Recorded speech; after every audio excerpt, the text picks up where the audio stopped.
Here case study, Paul is a landless farmer. You can see here, Paul is a landless farmer. Works on daily wages in palampur. Gets wages less than minimum wages set by the government. Work for lower wages because of heavy competition for work among the farm laborers as well as increasing mechanization of agriculture. Now let us study about the capital needed in farming. Modern farming involves high-yielding variety seeds, irrigation, fertilizers and pesticides. The farmers thus need sufficient amount of capital. Modern farming involves high-yielding variety of seeds, irrigation, fertilizers as well as pesticides. The farmers thus need sufficient amount of capital. To buy all those things, definitely farmer needs badly required capital. Small farmers have to borrow working capital. They borrow from large farmers and traders. Rate of interest on such loans is very high. Burden of debt causes great distress to them.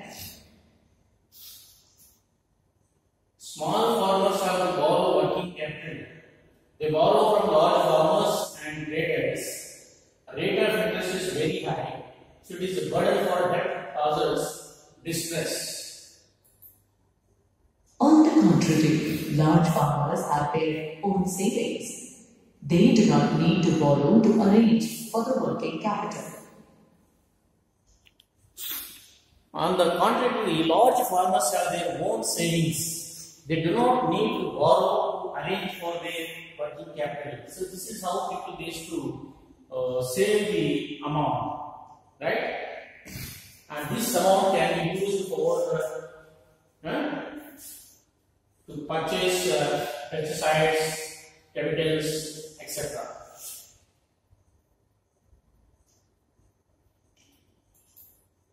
They also possess tractors which they hire out to small farmers. The tools and machines such as tractors, harvesters, tube wells are part of physical capital for farming.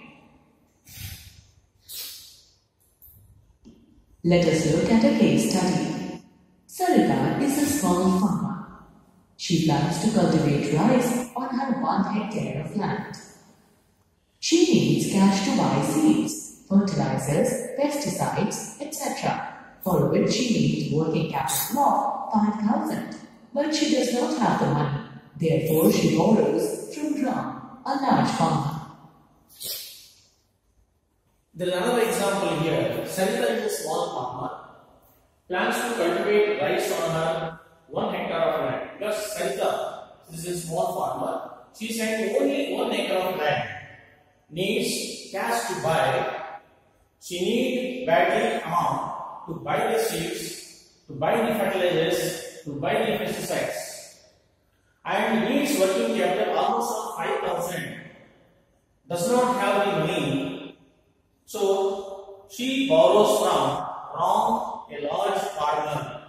Ram is a large farmer, a rich man, and she is to borrow money from the 5,000 rupees to cultivate the 1 hectare of land.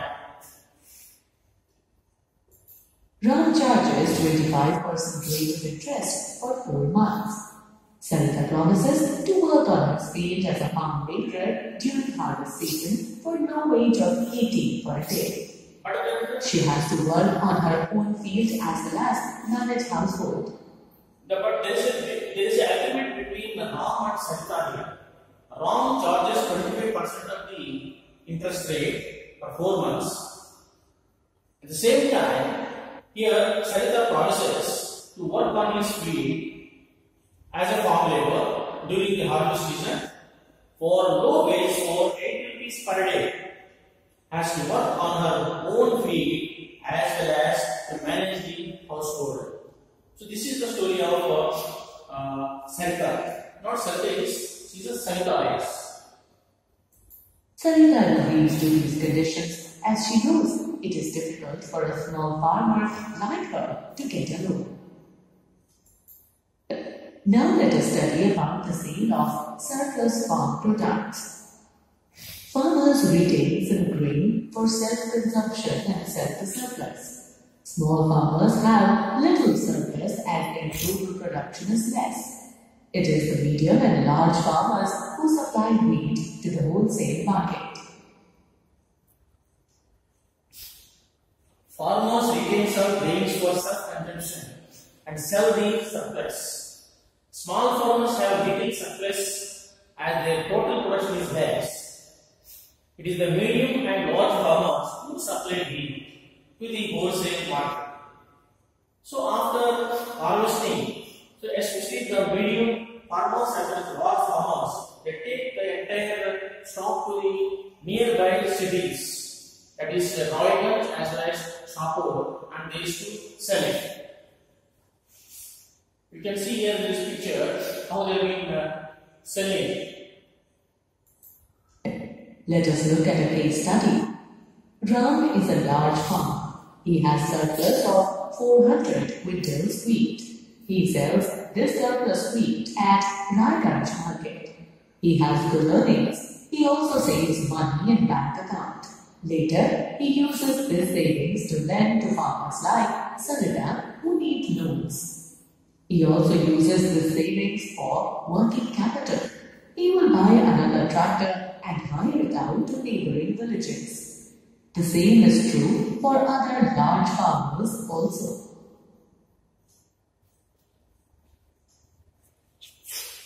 There is another case study. Ram is a large farmer, has to surplus 400 quintals of wheat, sells surplus wheat at Royganj market, has good earnings, saves money in bank account. Later, uses savings to lend to farmers like Sarita who needs loan. Also uses savings for working capital. Will buy to another tractor and hire it out to neighboring villages. The same is true for the other large farmers also. There is often loss in farming activities due to floods, pests, etc. There is also risk of sudden fall in price of agricultural produce. In such situations, farmers find it difficult to recover the working capital. At the same time, due to the various disaster activities or due to floods or pests, there is also risk of sudden fall price of agricultural produce. In such situations, farmers find it difficult to recover the working capital. You see, so due to floods, heavy floods, so during this season, complete the crop is damaged and they face the problem. Now let us test your knowledge. Complete the following sentence. Dash come from landless families and they do not have a right over the crops grown by them on the land. Your options are A. Small farmers, B. Farm laborers, C. Landlords, D. Large farmers. Dash come from landless families. They do not have right over the crops grown by them on the land. Small farmers, farm laborers, landlords, large farmers. So it is answer is farm laborers. The correct answer is B. Farm laborers. Because these are the landless people and always they used to work in their fields on daily basis and earn. Now we will study about non-farm activities in Palampur. About 25% of the people in Palampur are engaged in non-farming activities.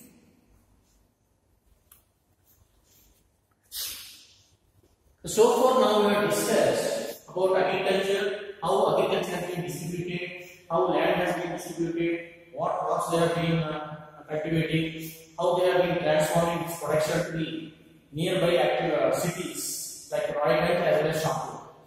So apart from this agriculture, if this slide shows non-farming activities in Palampur. So apart from the agriculture, what are the activities carried by the people of village Palampur? If you see here, the non-farming activities. You see this slide here. Here one person is taking milk. Yeah. Here tractor transforming. Here one fellow is keeping general errand shop, and another fellow is running. And I think here machine waving cotton is waving cloth. So that means the people have been carried different kind of activities, different kind of work. So about here, 29% of the people in palampur are engaged in non-farming activities. That means here the people apart from agriculture, since the amount is not sufficient for their own survival, so they used to engage in free time, they used to engage other non-farming activities. So 25% of the people, 1/4 of the people of village palampur are engaging in non-farming activities. Dairy. Dairy is a common economic activity in palampur.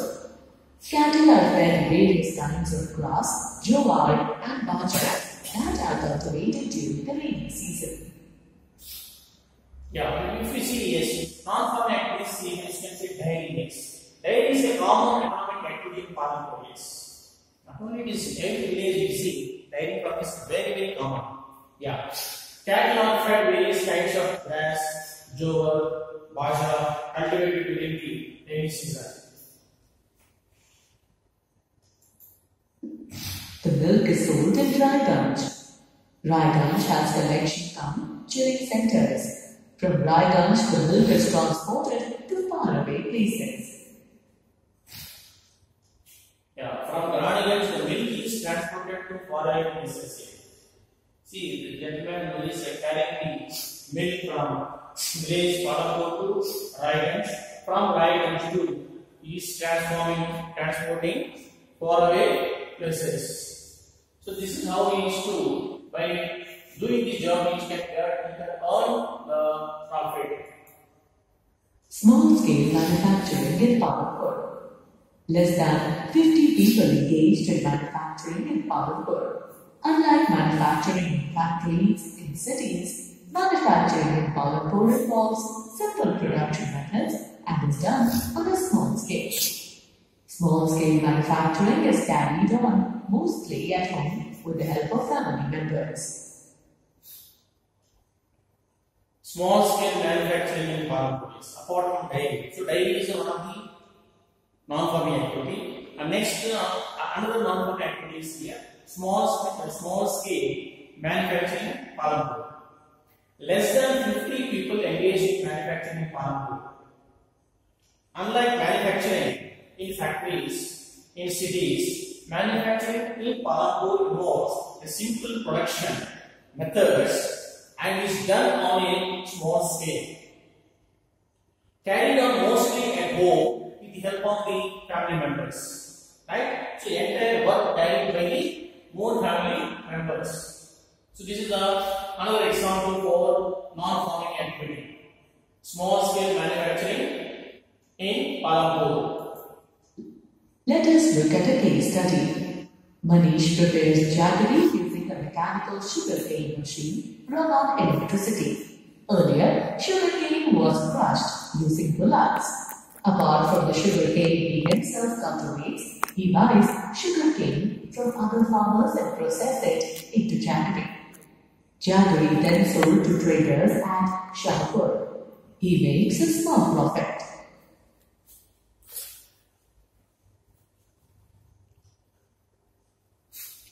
Here another example given here. Manish prepares jaggery using mechanical sugarcane machine run on electricity. Yes. He has purchased the machine and earlier sugarcane was crushed using bullocks. Apart from the sugarcane, he himself cultivates, he buys sugarcane from the other farmers and processes into the jaggery. The jaggery then sold to traders at Shahpur. So after preparation of the jaggery, entire stock is to take the Shahpur and which is located nearby palampur. He makes a small profit.